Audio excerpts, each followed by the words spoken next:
இது திங்கக்கிழமை. நேற்று மழை பெஞ்சதுனால இன்றைக்கி வயலில் பருத்தியே எடுக்கலைங்க. ஏற்கனவே எடுத்த பருத்தி வந்து வீட்டில் ஒரு 5 சாக்கு போல் இருந்தது. அதனால் வீட்டில் தான் பருத்தி எடுத்தோம். 4 பேர் வந்திருந்தாங்க.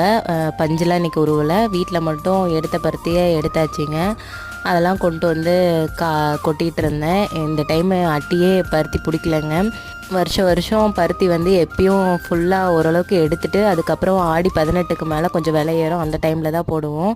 இந்த டைம் வந்து வாய்க்காலில் வந்து தண்ணி விட்டுட்டாங்க. அதனால் வந்து பருத்தியை வெளியே கொண்டுட்டு போயிடலாம். ஏன்னா எங்களுக்கு வந்து ரோடு வசதி கிடையாதுங்க. அதாவது நம்மளுக்கு கைத்தடன்னு சொல்லுவாங்கள்ல, அந்த மாதிரி வந்து நடந்து வந்துக்கலாம். ஒரு 2 வீலர் கொண்டு வரலாம். பெரிய வண்டிலாம் உள்ளே வராது. அதனால் வாய்க்கால் தண்ணி வந்துட்டால் இந்த பருத்தியை வெளியே கொண்டுட்டு போக முடியாது. அப்படிங்கிறதுனால கொஞ்சம் கொஞ்சமாக சேரப்பவே கொண்டு போயிடலாம் அப்படின்ட்டு பருத்தி மூட்டை பிடிக்கவும் ஆள் வர சொல்லியாச்சுங்க. அவங்க ஒரு 3 பேர் வந்திருந்தாங்க. எல்லாம் மூட்டை பிடிச்சி எடுத்து வச்சாச்சுங்க.